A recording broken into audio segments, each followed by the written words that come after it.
The enemy was never outside of you. It was you, not your circumstances, not your past, not other people. You. And until you accept that truth, nothing changes. For years, you searched outside yourself for the reason your life looked the way it did. You blamed the economy. You blamed your parents. You blamed the people who didn't believe in you. The timing that was never right. The luck that never came. You told yourself that if things were different, if you had more money, more time, more support, you would finally become who you were meant to be. But deep down, in the silence before sleep, in the moments when no one was watching, you knew the truth. The world didn't break you. You broke yourself. Slowly, quietly, one excuse at a time. This is the story of the war you've been losing without realizing who you were fighting. This is the story of the enemy that has been wearing your face the entire time. For most of your life, you searched for someone to blame. A villain, a reason, something external you could point to and say, "That's why I'm stuck. That's why I haven't changed." But what if there was no villain? What if the only thing standing between you and the life you want was a voice inside your own head? A voice so familiar, so comfortable that you never even questioned it. A voice that whispered, "Not today." That voice has been with you for years. It speaks softly. It never yells. It doesn't need to. Because it knows you. It knows exactly what to say and exactly when to say it. When you wake up early with a plan to train, to study, to build something, that voice whispers, "Just 5 more minutes." You earned it. When you sit down to work on the thing that actually matters, that voice whispers, "You're tired. Do it tomorrow. You'll have more energy then." And tomorrow comes. And the voice speaks again and again and again. This is the real enemy. Not failure, not rejection. Not the world saying no to you. The real enemy is the small, quiet decision made 1,000 times to choose comfort over growth. I'll start tomorrow. I'll do it later, maybe next week. These aren't just thoughts, they are verdicts. Every time you say them, you are casting a vote for the person you will become. And if you've said them enough times, you already know who's winning that vote. Procrastination doesn't look like defeat. It doesn't feel like giving up. It feels like rest. It feels like relief. It wears the mask of self-care, the mask of "I deserve a break," the mask of "there's still time." But there's a difference between rest that restores you and avoidance that erodes you. One refuels the fire, the other quietly puts it out. And the most dangerous part of procrastination is that it never announces itself as the enemy. It never says, "I'm here to ruin your life." Instead, it says, "Relax, you've got time."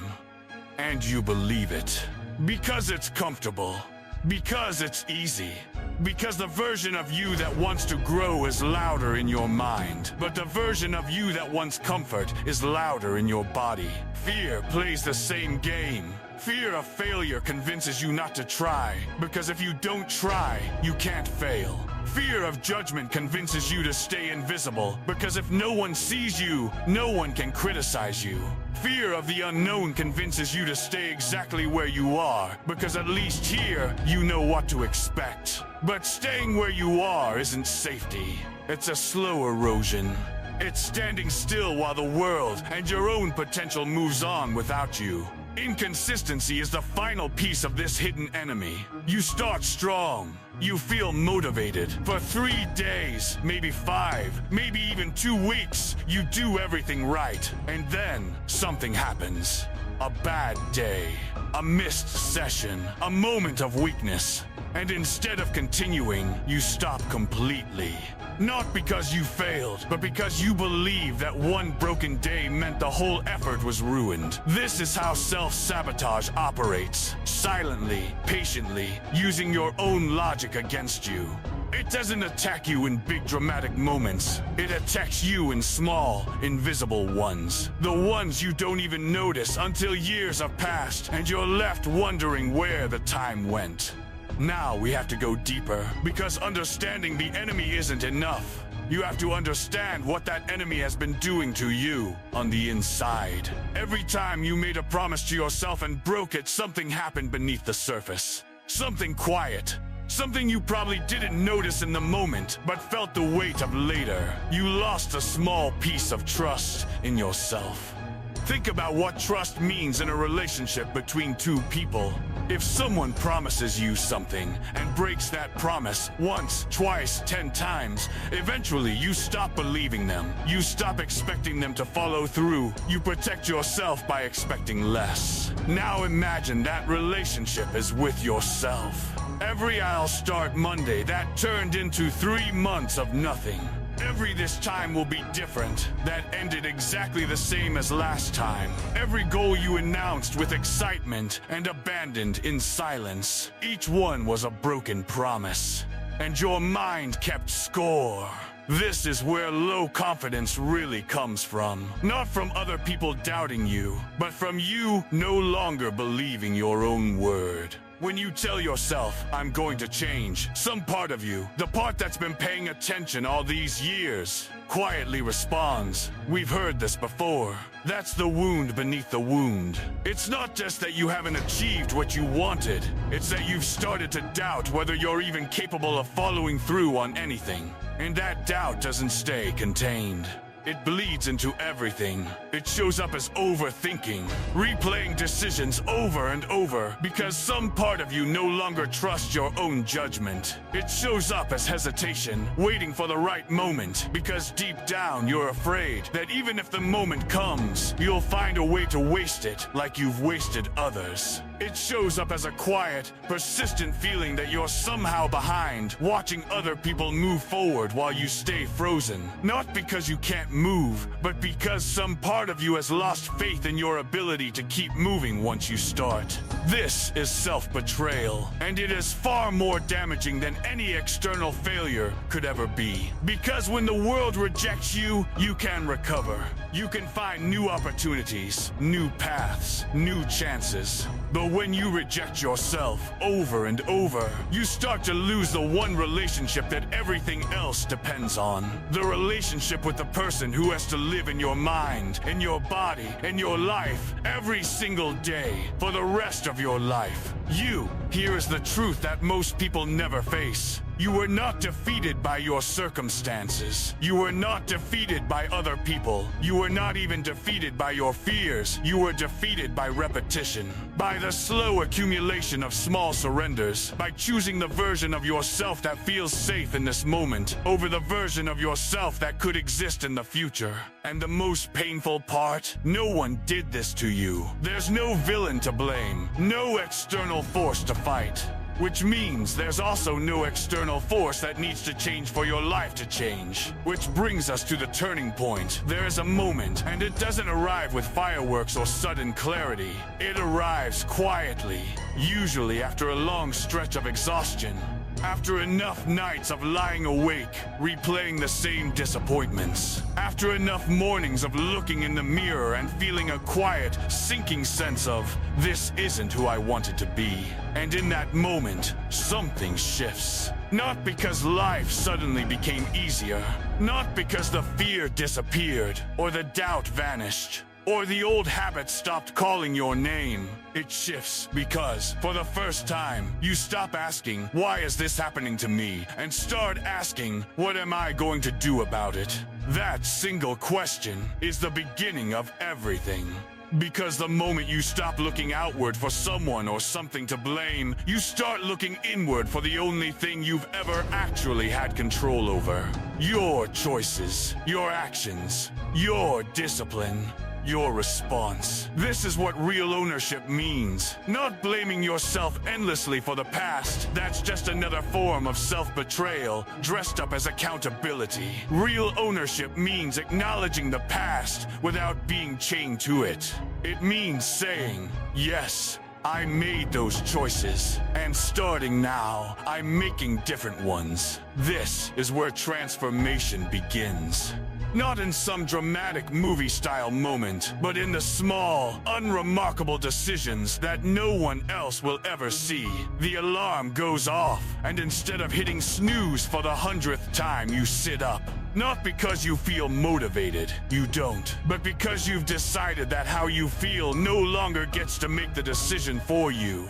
The work in front of you is hard, boring, uncomfortable, and you do it anyway. Not because you enjoy it, but because you understand, finally, that comfort and growth cannot occupy the same space. One has to be sacrificed for the other, and you've decided which one matters more. This is discipline, not the loud, aggressive, no excuses kind that gets shouted in videos and forgotten by the next morning. Real discipline is quiet, it's private, it's the 1,000 small choices made when no one is watching, when no one would even know if you chose differently. Discipline is choosing the version of yourself you're trying to become over the version of yourself that feels easiest in this exact second. And here's what happens when you start doing this consistently, even imperfectly. Something inside you begins to repair itself. That broken trust, the trust you lost in yourself through years of unkept promises, starts slowly to rebuild. Each time you do what you said you would do, even when it's small, even when no one notices, you send a message to yourself. I follow through now. I am someone who can be trusted by me.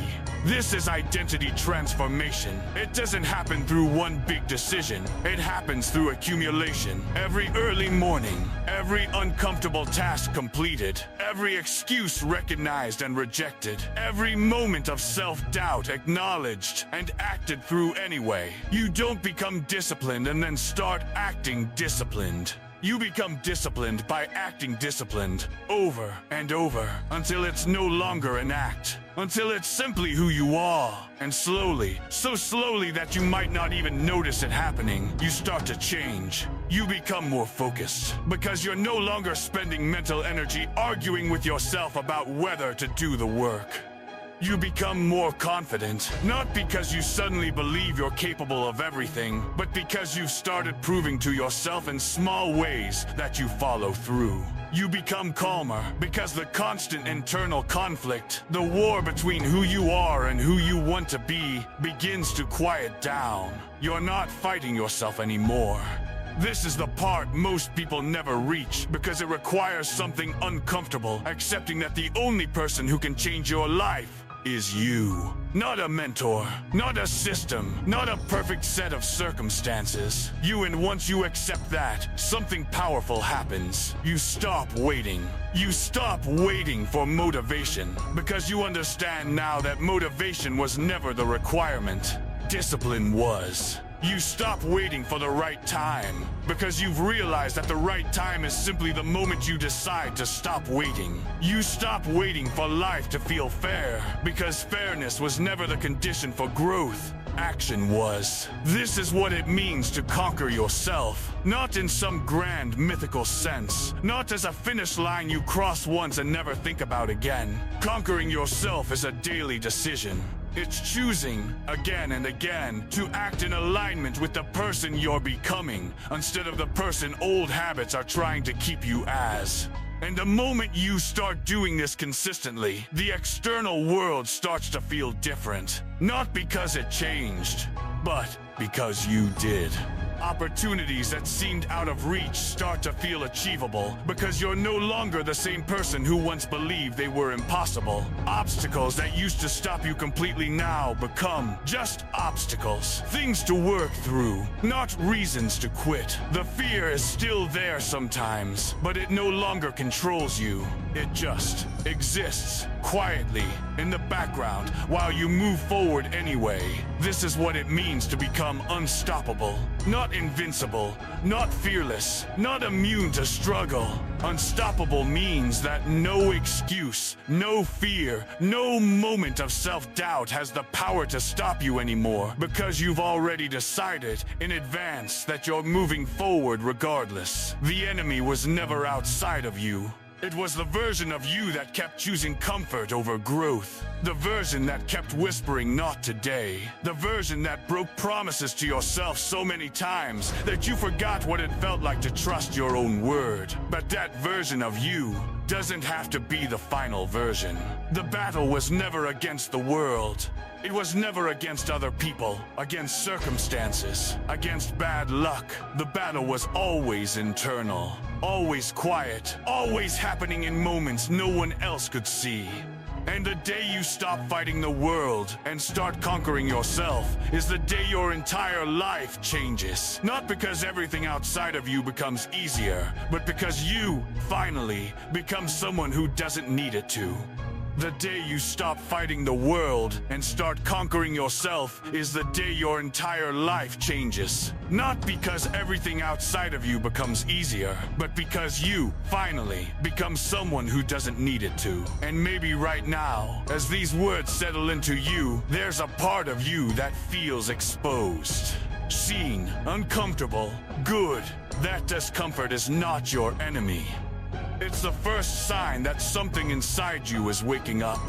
You don't need a perfect plan tonight. You don't need to fix 20 years of patterns by tomorrow morning. You only need one thing, one small act of follow through, done today, that proves to yourself you are no longer the person who breaks promises to themselves. That's where it begins. Not with intensity, with consistency. The old voice will still show up. Not today, later tomorrow, but now you'll recognize it for what it always was. Not truth, just an old habit trying to survive. Let it speak and do the thing anyway. That's the whole war. That's the whole victory. 11:23 and the old voice will still show up. Not today, later tomorrow, but now you'll recognize it for what it always was. Not truth. Just an old habit, trying to survive. Let it speak, and do the thing anyway. That's the whole war. That's the whole victory. But let's be honest about something, because honesty is the only thing that has any power left in this conversation. You will not wake up tomorrow as a completely different person. There is no version of this where you close your eyes tonight, carrying the weight you've carried for years, and open them in the morning as someone who has it all figured out. That's not how transformation works. That's not how it has ever worked for anyone, no matter what their highlight reel suggests. What actually happens is smaller, quieter, and in some ways, harder. Tomorrow, the same alarm will go off at the same time. The same tiredness will be there. The same resistance. The same comfort calling you back under the blanket. The same internal negotiation that's been happening for years. Nothing about that will feel different. What will be different is you. Specifically, the part of you that's listening right now. Because somewhere in the last few minutes, something shifted. Maybe you didn't feel it as a dramatic emotion. Maybe it felt more like recognition, like finally seeing something that was always there, just out of focus. The voice that says later, the pattern of self-betrayal, the slow erosion of trust in yourself, one broken promise at a time. You can't unsee that now. And that's actually the advantage. Because the enemy you've been fighting your whole life operated best in the dark. It thrived on you not noticing. It needed you distracted, comfortable, unaware. The moment you see it clearly, really see it, it loses a huge part of its power. Not all of it, not instantly, but enough. Enough that tomorrow, when that voice whispers not today, you'll hear it differently. You'll recognize the shape of it, the familiar comfort of it, and in that half second of recognition, you'll have something you didn't have before. A choice. Not an easy choice. Not a painless one, but a real one. And that's all transformation has ever required. Not perfection, not certainty, not the absence of resistance. Just one honest choice, repeated enough times until it stops feeling like a choice and starts feeling like who you are. So tomorrow, don't aim for a complete overhaul. Aim for one small act of follow through. One promise to yourself kept. That's it. That's the entire mission. Because every version of you, the disciplined one, the confident one, the unstoppable one, is built one kept promise at a time. The war was never out there. It's always been here. And tomorrow, you fight it again. Comment, I conquer myself.